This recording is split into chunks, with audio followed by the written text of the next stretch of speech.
पिछले एपिसोड में हमने देखा कि जिन्वू कारगलन को हरा देता है और फिर वो हंटर एसोसिएशन की बिल्डिंग की तरफ आता है जहां काफी सारे रिपोर्टर्स मौजूद थे। जिन्वू रिपोर्टर्स के बीच से होता हुआ बिल्डिंग तक पहुंच जाता है, लेकिन एक गार्ड जिन्वू को बिल्डिंग में एंटर होने से मना कर देता है। मिनसंग चाहता था कि गार्ड जिन्वू को यहाँ से भगा दे, लेकिन इतने में चेयरमैन गन ही वहाँ आ जाते हैं और बोलते हैं, तुम कौन होते हो इन्हें यहाँ से भेजने वाले?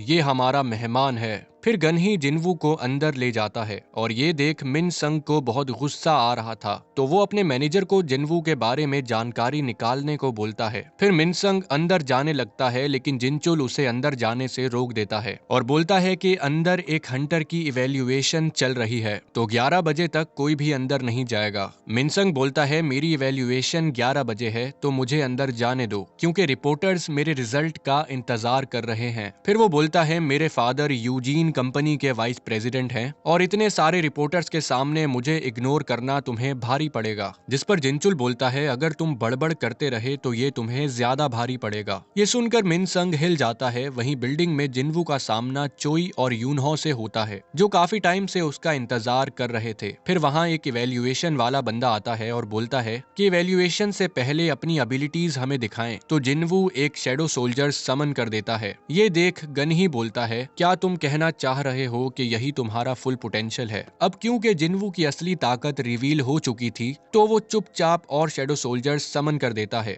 जिनमें हाई ऑर्क्स भी थे। ये देखकर सारे हंटर्स शॉक हो जाते हैं, क्योंकि जिन्वू 100 के करीब शैडो सोल्जर्स समन कर सकता था। अब जिन्वू को उसका नया गिल्ड कार्ड मिल जाता है। यूनहो देखता है कि जिन्वू पहले के मुकाबले कई ज्यादा पावरफुल हो गया है। यूनहो जिन्वू से बात करना चाहता था, लेकिन जिन्वू उसे इग्नोर करके जाने लगता है, जिस पर यूनहो बोलता है कि अगर मैं तुम्हारी जगह होता तो वहां से नहीं जाता। जिन्वू को लगता है कि यूनहो ने उसके लिए काफी सॉलिड कॉन्ट्रैक्ट तैयार किया है, तभी वो उसे जाने से मना कर रहा है। लेकिन जब जिन्वू बाहर कदम रखता है तो उसका सामना काफी सारे कैमरामैन से होता है। वहीं स्कूल में जिन्हा अपने भाई को न्यूज में देखकर शॉक हो जाती है। फिर हमें 10 मिनट पहले का सीन दिखाया जाता है, जहां ली मिन संग अपनी स्पीच दे रहा था, जिसमें वो कहता है कि भले ही वो इवैल्यूएशन के बाद एक लो रैंक हंटर निकले, वो फिर भी पूरे जी जान से सिटीजन्स को प्रोटेक्ट करेगा। ये सारी स्पीच झूठी थी, क्योंकि उसकी पहले से ही इवैल्यूएशन हो चुकी है और वो एक ए रैंक हंटर है। लेकिन मिनसंग ये बात सब लोगों से छुपा रहा था, ताकि उसके बारे में कोई रूमर्स ना फैलें कि ये बंदा पैसे के लिए हंटर बना है। इतने में रिपोर्टर्स को कॉल्स आना शुरू हो जाती हैं कि 10वां एस रैंक हंटर आ चुका है, और सभी रिपोर्टर्स ली मिनसंग को इग्नोर करके बिल्डिंग की तरफ चले जाते हैं। यहाँ तक कि मिनसंग का पर्सनल असिस्टेंट भी उसे इग्नोर कर देता है, और इस तरह जिन्वू का इतने सारे कैमरामैन से सामना हुआ। जिन्वू को न्यूज में देखकर माइनिंग टीम का लीडर बहुत खुश था। वहीं जिन्हो के फादर ये देखकर जिन्हो से पूछते हैं, क्या जिन्वू हमारी गिल्ड में आ रहा है? जिस पर जिन्हो बताता है कि जिन्वू ने यूजीन गिल्ड ज्वाइन करने से मना कर दिया है, क्योंकि अब जिन्वू अपनी पर्सनल गिल्ड बनाने वाला है।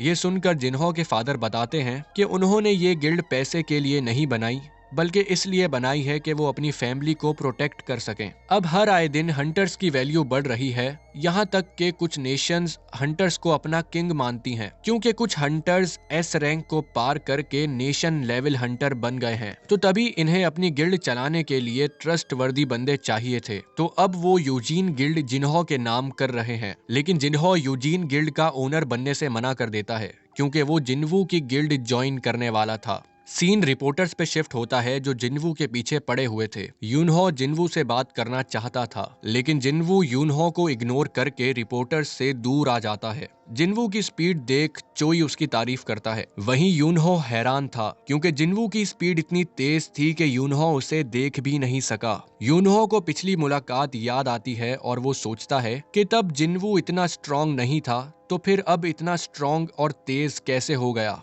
अब यूनहो को शक होने लगता है कि जिन्वू की डबल अवेकनिंग नहीं हुई, बल्कि वो एक ऐसा हंटर है जो कंटिन्यूअसली ग्रो कर सकता है। वहीं हॉस्पिटल में डोंगसू को यकीन नहीं आ रहा था कि जिन्वू अभी तक जिंदा है। वहीं जिन्वू डीमन कासल से मिले हुए रेड ऑर्ब को एक अप्रेजर के पास लाता है, जो उस ऑर्ब को देखकर शॉक हो जाता है, क्योंकि अप्रेजर ने आज तक इतना कीमती ऑर्ब नहीं देखा था। जिन्वू को जल्द से जल्द डीमन कासल में जाकर वाटर ऑफ लाइफ को लाना था, तभी वो यहाँ एक ऐसा आर्टिफैक्ट लेने आया है जो उसे डीमन कासल की गर्म हवाओं से बचा सके। तो जिन्वू अप्रेजर से फायर रेजिस्टेंस आर्टिफैक्ट दिखाने का बोलता है और अप्रेजर उसे आर्टिफैक्ट्स की तरफ ले जाता है। जिन्वू आर्टिफैक्ट्स को देखकर पूछता है कि ये इतने पतले ग्लास के पीछे क्यों है और यहाँ सिक्योरिटी भी नहीं है, जिस पर अप्रेजर बताता है कि ये ग्लास मैजिक से बनाए गए हैं और ए रैंक हंटर भी इन्हें तोड़ नहीं सकता। अगर जिन्वू एक ग्लास को तोड़ दे तो अप्रेजर उसे फ्री में आर्टिफैक्ट देगा। फिर जिन्वू सीरियस होकर ग्लास पे मुक्का मारने लगता है, लेकिन अप्रेजर उसे रोक देता है क्योंकि इस ऑक्शन हाउस ने हंटर गिल्ड के साथ कॉन्ट्रैक्ट बनाया हुआ था। तो ग्लास टूटते ही काफी सारे हंटर्स यहाँ आ जाएंगे। फिर जिन्वू को डैगर भी चाहिए था तो दूसरा मैनेजर आकर जिन्वू को डैगर दिखाने ले जाता है। अप्रेजर को कांच पे क्रैक नजर आता है और उसे जिन्वू की ताकत का अंदाजा हो जाता है। फिर जिन्वू डैगर देखता है जो कि महंगा था, तो जिन्वू अपने डैगर की प्राइस पूछता है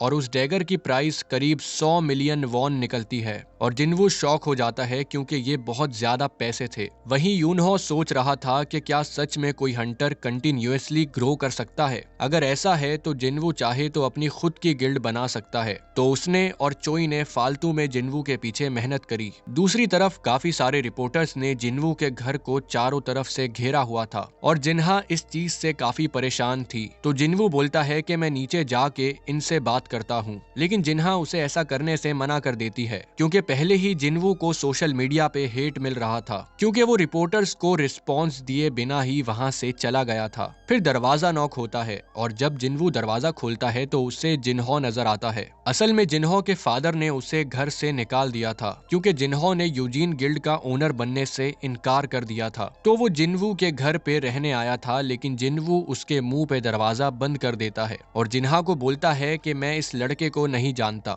वहीं जिन्हो की मदर बोलती हैं कि अपने बेटे पे इतनी सख्ती करना गलत बात है, लेकिन जिन्हो के फादर गुस्से में थे क्योंकि जिन्हो अपनी गिल्ड चलाने की जगह जिन्वू की गिल्ड ज्वाइन कर रहा था। फिर अचानक से जिन्हो के फादर चकरा के गिर जाते हैं। दूसरी तरफ जिन्वू अपनी बहन को अकेला छोड़ के नहीं जाना चाहता था क्योंकि अब उसके एस रैंक हंटर बनने की न्यूज फैल गई थी तो कोई उसके घर पे हमला भी कर सकता है। तभी वो जिन्हा की प्रोटेक्शन के लिए कारगलन के पर्सनल बॉडीगार्ड्स को समन करता है, जिनमें से एक मिसिंग था। तो उसे याद आता है कि एक हाई ऑर्क को तो उसने छत पे चिपका दिया था, शायद तभी वो शैडो सोल्जर नहीं बना। अब जिन्वू 2 ऑर्क्स को जाने का बोलता है और एक हाई ऑर्क उसकी बहन की रक्षा करेगा और एक ऑर्क आसानी से एक ए रैंक हंटर से लड़ सकता है। फिर जिन्वू अपनी बिल्डिंग को भी सेफ रखने के लिए और शैडो सोल्जर समन करता है जो उसकी बिल्डिंग पर नजर रखेंगे। फिर सुबह जिन्हो उसे पिक करने आता है जिसने अपनी रात एक होटल में गुजारी थी। जिन्वू उसे होटल में ही रुकने के लिए बोलता है जब तक ये अपनी गिल्ड के लिए ऑफिस नहीं ढूंढ लेते।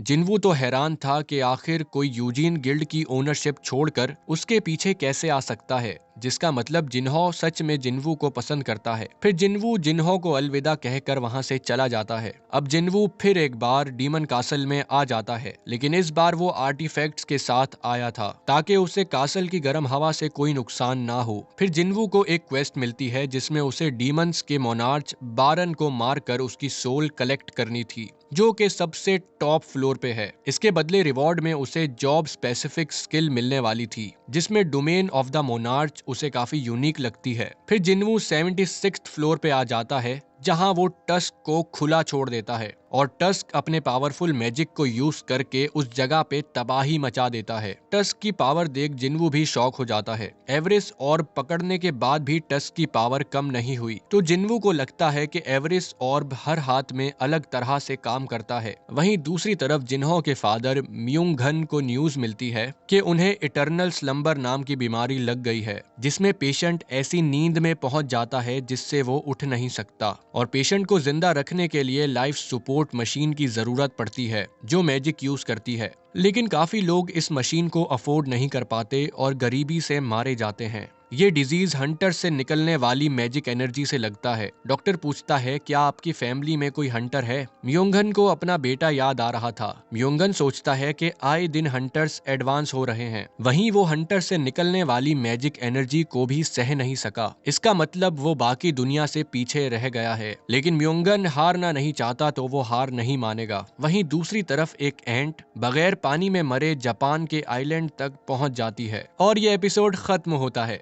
फिर आपसे मुलाकात अगले एपिसोड में होगी। शुक्रिया।